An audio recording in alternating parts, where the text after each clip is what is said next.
Hogy tudjuk a húsvét ünnepet úgy megélni, hogy a legteljesebben átadjuk magunkat? Mit tudnál tanácsolni? Hogy készüljünk fel az ünnepre? Hogy éljük meg ezt a csodálatos ünnepet?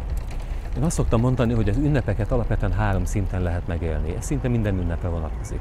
Meg lehet élni egy olyan találkozásként, ahol találkozunk a kozmikus erőkkel, a mindenséget átható erőkkel, és a bennünk zajló folyamatokat mintegy hozzáigazítjuk a természetben zajló folyamatokhoz, és ez egy harmóniát tud eredményezni bennünk.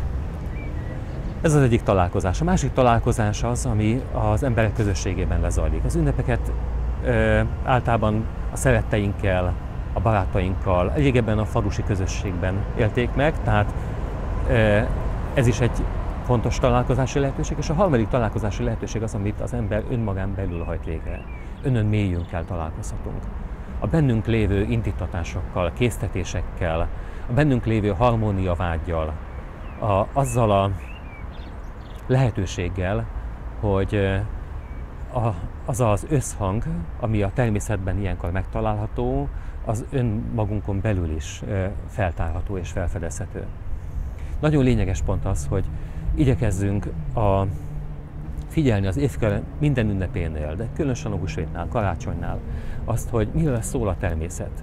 Tehát az egyik leglényegesebb pont az ünnepre való felkészülésben a böjt esetleges komolyan vétele. A böjt az egy nem csak testi, hanem lelki és szellemi szintű megtisztulásról is szól. Tehát akkor, amikor böjtölünk, és ez történet úgy, hogy hagyományosan a keresztény utasításokat vagy útmutatásokat vesszük figyelembe, hogy 7 héten keresztül böjtölünk, esetleg a vasárnapokat kihagyjuk, tehát akkor ez egy 49 napos időszak, és ez az időszak ugye húshagyó kedd után hambazó szerdán kezdődik el, tehát a farsang falka utáni szerdától tart a húsvét vasárnapig. Na most, ha ugyanakkor arra figyelünk, hogy ez egy változó időpontú ünnep, ahol a holdjárását szokták figyelembe venni alapvetően. Ugyanakkor a mi benső folyamataink és a természeti folyamatok is nem veszik annyira figyelembe a holdnak a járását, hiszen tényleg március 21-én megtörténik az a kozmikus fordulat, hogy a világosság legyőzi a sötétséget, és a kos jegyében azok az erők jelennek meg a világban, amelyek a nagy nekibuzdulásról, az erőknek a feltámadásáról, a világosság megjelenéséről, a természet feltámadásáról szólnak, akkor mi is egyfajta benső ünnepként megtehetjük azt, hogy március 21-én lezárjuk a böjtöt, előtte tartunk egy 40 napos böjtöt, én 40 naposat szoktam tartani, és március 21-én éljük meg a húsvétnek a belső ünnepét, ez a mi belül történő találkozásunk önmagunkkal és a kozmikus természeti erőkkel, és a külső ünnep, a hagyományos ünnep azt szólhat végül is a közösséggel való találkozásról, amikor közösen a társainkkal, barátainkkal, szeretteinkkel, családunkkal, közösségünkkel éljük meg ennek az ünnepnek a hagyományait. És ennek is megvan a maga gyönyörű rendje, és ebből is nagyon sokat lehet táplálkozni szellemi értelemben, mert nézzük csak végig. Most ez az interjú is ugye nagy héten készül, már túl vagyunk Virágvasárnapon. A Virágvasárnap, a húsvét vasárnapot megelőző vasárnap, annak az ünnepe volt hagyományosan, arról szólt, azt idézi fel, amikor Jézus bevonult Jeruzsálembe, amikor letördelték a pálmaágokat. Hagyományosan a falvakban ilyenkor ültették a virágokat. Tehát ezt azért is hívták Virágvasárnapnak, mert a virágültetésnek a napja is volt. És az első napja volt annak a nagy hétnek, ami ugye húsvét vasárnapban és húsvét hétfőben csúcsosodott ki. A következő fontos időpont az nagy csütörtök volt. Nagy csütörtökön régen a falvakban kikötötték a harangoknak a nyelvét. 3 napon keresztül nem harangoztak, és vannak arra utalások is, hogy esetleg ebben az időszakban az emberek is kikötötték a saját nyelvüket, vagyis egy böjti időszak méltó lezárásaként szóböjtöt is tartottak, azaz csendben voltak egészen feltehetően addig, amíg el nem mentek szombaton, húsvét vasárnap előtti szombaton a feltámadást ünnepelni a templomba. mi is megtehetjük ezt. Vagy legalábbis kísérletet tehetünk arra, hogy ne legyünk szószátyárak, ne beszéljünk túl sokat. Csak arról beszéljünk, és annyit, amennyit feltétlenül szükséges. Ez hoz egy benső erőt, egy készenlétet. Úgy is mondhatnám, hogy egy együtthaladást a Jézusi misztériummal, hiszen Jézusnak a kereszthalála az nem valamikor 1980 évvel ezelőtt történt, de közel 2000 évvel ezelőtt történt, hanem ez mindig megtörténik. A misztériumok, a mítoszok arról szólnak, hogy ez állandóan zajlik, évről évre újra élhető. És az igazi az, hogyha mi is együtt élünk ezzel a misztériummal, ezzel a mítosszal, hogyha mi is együtt éljük meg Jézussal az ő kereszthalálát és a feltámadását. Hogyan? Úgy, hogy mi is elhagyjuk a bűneinket, mi is meghalasztunk magunkban múltat, és felkészülünk az újjászületésre, a megtisztulásra. A következő időpontja ennek péntek. Péntek pontosan ezt jelképezi, nagypéntek. Régen ilyenkor hajnalban az emberek kimentek a falu határában a folyóhoz, megfürödtek benne, vagy ha nem volt folyó, akkor kimentek a kúthoz, csendben tették mindezt, ezért hívták szótalan víznek például azt a vizet, amit ilyenkor a kútból merítettek és hazavittek a mosdáshoz. Aranyos víznek is hívták, egyébként varázserejűnek, mert úgy gondolták, hogy egész évre megtisztítja őket. Az állatokat is ilyenkor egyébként megtisztították, megmosdatták a folyóba, levitték a lovakat például. Szombat még egy lényeges nap, nagy szombat. Régen ilyenkor elemi tiszteletet hajtottak végre, megtisztelték az elemeket, főképpen a tüzet és a vizet. Nagy tüzet gyújtottak, ennek is megvolt a maga szertartásos módja, mert két még érintetlen fiú gyújtotta meg a tüzet. A tűzbe esetleg vaspatkót is tettek, régi vaspatkót, amit áttüzesítettek, és aztán azt elvitték a kúthoz vagy a folyóhoz, azt beledobták, így tisztították meg a vizet, és aztán ebből a megtisztított, megszentelt, a kezdet erejét hordozó vízből táplálták magukat egész évben, és ebből a tűzből táplálták otthon a tüzüket is. Ugyanis ebből a mágiából mindenki hazavitt, és egész évben ez a tűz, ez az új tűz volt az, amit napról napra, vagy óráról órára tápláltak, mert régen egy házban egész nap, egész évben folyamatosan égett a tűz, csak húsvét előtt, húsvét vasárnap előtt 3 nappal, nagy csütörtökön oltották ki a tüzet elsőként. Húsvét pedig a nevében azt rejti magában, hogy a bőti időszak után ekkor vehettek magukhoz az emberek először újra húst. Tehát ez pedig szombaton este, illetve vasárnap történik meg.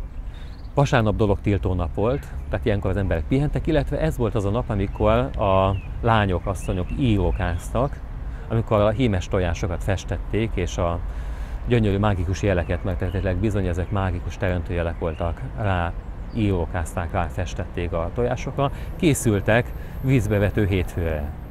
Húsvét hétfőt vízbevető hétfőnek hívták, ez az elnevezés utal arra, ami eredetileg zajlott ezen az ünnepen, vagyis hogy ilyenkor a lányokat elvitték a folyókhoz, és beledobták a vízbe.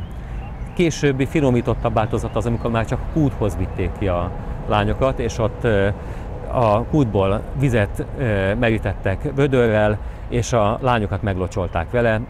Hogy miről szól az ünnep, ez azt is jelzi, hogy bizony a két lábuk közé igyekeztek locsolni a lányoknak, és aztán később jött a szódásüveg, majd a kölnisüveg, tehát ennek az urbanizáltabb változatai is természetesen megjelentek, de hagyományosan a lényeg az volt, hogy ilyenkor szimbolikusan megtermékenyítették a lányokat, és akkor a lányok kellően megbecsülve érezze magukat.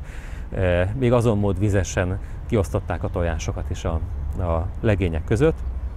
Na most ennek volt egy hátulütője is, ugyanis másnap a fordítottja következett be. Kedden fordított visszalocsolás járt a legényeknek. Az a legény, aki óvatlan volt, azzal megtörténhetett az, hogyha kiment az utcára, hogy bizony a lányok, asszonyok várták a kapuk mögött vödörvízzel őket, és akkor ők kaptak anyagokba egy jó kis hideg zuhanyt, úgyhogy a legtöbb legény ilyenkor nem mutatkozott az utcákon, hanem a kertek alatt osont el jó korán hajnalban a földekre dolgozni. És a következő ünnep, ami még ehhez az időszakhoz tartozik, ami konkrétan a húsvéti ünnepkörhöz, az fehér vasárnap, a következő vasárnap, amikor mátkaságot és komaságot fogadtak egymásnak azok, akik egész életre szólóan szerették volna kifejezni az együvé tartozásokat barátaikkal, cimboráikkal. Még egy nagyon lényeges ünnep van, ami lezárja ezt az egész időszakot, és nem a pünkösdről van szó, hanem Szent György ünnepéről, április 24-éről. Április 24-e Szent György nap, és sok minden elemet hordozott eredetileg magában, ami eredetileg feltehetően a március 21-ének a napja volt. Abban a rekonstrukcióban, amit megpróbálhatunk a pogány hagyományokat elemezve feltárni a magyar hagyományból, azt tűnik ki, hogy március 21-én történhetett a tűzgyújtás, a locsolás, a termékenységnek az ünneplése. Ekkor történhetett az, amikor a kiszehajtás néven ismert szertartást végrehajtották, vagyis az előregedett telet jelképező szalmabábút rongyokba felöltöztettek, kivitték a határba, és vagy elégették, vagy a folyóba dobták, és zöldágakat törtek és hozták be. Ezt egyébként a farsang végén szokták mostában ünnepelni, feltehetően ez március 21-ének, a tavasz ünnepnek a szertartásaihoz tartozott, mint ahogyan az ünnepkört lezáró április 24-éhez tartozó események is, amikor Szent György napján körbejárták a falunak a határát, megmutatták a fiataloknak, akik először csatlakoztak a menethez, a határjeleket, megtisztították a forrásokat és a folyókat, és hazatérve megválasztották a falunak a vezetőit, a bíráit például. Ez is feltétlenül március 21-éhez tartozott. És a fák termékenységének az ünneplése is, illetve azok a szertartások, mágikus mozzanatok, amelyek ehhez kapcsolódnak, és ma már március 25-én szoktuk ünnepelni, ugyanúgy 4 nappal később egyébként, ahogy karácsonyt is a téli napfordulóhoz képest 4 nappal ünnepeljük. Gyümölcsoltó boldogasszony napjáról van szó. Március 25-én régen a gazdák kimentek a kertbe, vagy a földekre, és a fejszének a fokával megütögették a fákat, és azt mondták a fáknak, hogy jól teremjél, mert kiváglak. És a fa megértette a beszédet, akkor bizony bőséges termést hozott, de azért, hogy a bőséges termés valóban megtörténjen, és sok gyümölcsöt termeljenek a fák, tojásokat, kifúrt tojásokat akasztottak fel a fának az ágaira.